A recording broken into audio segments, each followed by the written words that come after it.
sino a la mujer le dijo: mujer, ¿dónde están los que te acusaban? ¿Ninguno te condenó? Ella dijo: ninguno, Señor. Entonces Jesús le dijo: ni yo te condeno. Vete y no peques más. Esta escritura, esto que dice aquí es muy fuerte y puede ser muy incómodo o desagradable.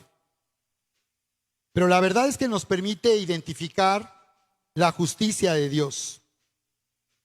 Nos permite darnos cuenta de qué forma Dios resolvió el conflicto espiritual que se creó cuando el hombre eligió separarse. El hombre escogió su propio camino y eligió separarse de Dios. Y vemos cómo dice la Escritura que el Señor es interrumpido cuando estaba enseñando y cómo estos líderes religiosos solamente querían ponerlo a prueba para acusarlo de que él era un falso profeta, de que él no estaba cumpliendo con la ley. Y si tú lees también el Evangelio de Mateo en el principio, tú encontrarás que dice la Escritura que cuando Jesús fue bautizado, Juan, el Bautista, le decían porque él venía bautizando, preparando a Israel para que pudiera recibir al Mesías prometido, llamándolos a volverse a Dios. Y cuando Juan iba a bautizar a Jesús, decía Juan: es que yo no puedo hacer esto. Yo no soy ni digno de desatar las correas de tus sandalias. Y Jesús le dijo: hazlo, porque así conviene que cumplamos toda justicia. Así que vemos que el Señor Jesús, con su vida, muerte y resurrección, Él manifestó a este Dios verdadero, que este mundo no conoce, pero Jesús le ha dado a conocer. A través de Jesús podemos conocer cómo es este Dios, de qué manera este Dios verdadero que nos ama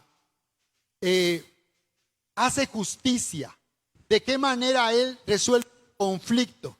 Así que desde luego que Jesús cumplió con la justicia de Dios, desde luego que Jesús obedeció la ley, y por esa razón cuando ponemos nuestra confianza en lo que Él hizo a través de su vida, muerte y resurrección, la Biblia dice que nosotros venimos a ser hechos justos para Dios. Y aquí te puedes dar cuenta cómo, hicieron estos líderes religiosos algo terrible, porque vinieron a exhibir a la mujer, al hombre. Y vemos que la religión judía era una religión machista, donde ante las mujeres no eran consideradas con dignidad y honor. Pero veas que la verdad es asombroso. Esta es una historia muy conocida de la Biblia, y la verdad no deja de asombrar, de sorprender la forma en que Jesús resolvió este conflicto y esta prueba que le hicieron los líderes religiosos. Cuando Él dice: el que esté libre de pecado, que arroje la primera piedra. Entonces aquí vemos que el Señor no está diciendo que lo que la mujer hizo no haya sido malo, no haya sido grave. Fue un pecado.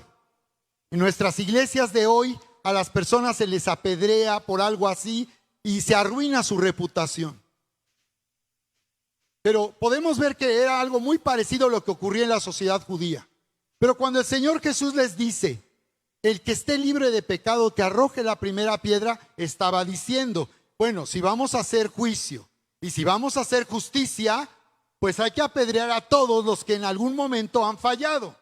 Si alguien está libre de pecado, está diciendo: este pecado de adulterio no es más grave que mentir, no es más grave que robar. En una sociedad moralista hay estándares.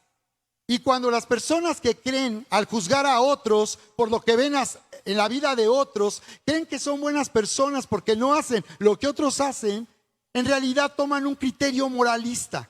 Y Dios no hace un criterio moralista. Dios es un Dios justo y recto.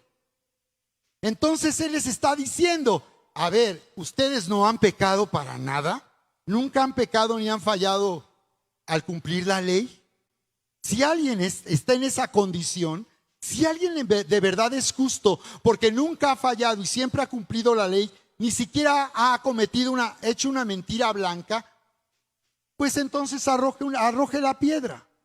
Porque en la ley estaba escrito que de esta forma debía hacerse juicio y juzgarse el pecado. Y dice la palabra, recuerdan que dice, acusándoles su conciencia. Quiere decir que ellos no pudieron echarle la culpa a nadie. Normalmente las personas que se consideran justas por sus propios méritos echan la culpa a alguien cuando son responsables. Y dice la palabra que tanto peca el que mata a la vaca como el que le agarra la pata, ¿verdad? Entonces vemos que ellos no pudieron resistir en su conciencia porque Jesús había hecho una declaración para traer juicio. Y el juicio era, muy bien, pues vamos entonces a condenar a todos los pecadores.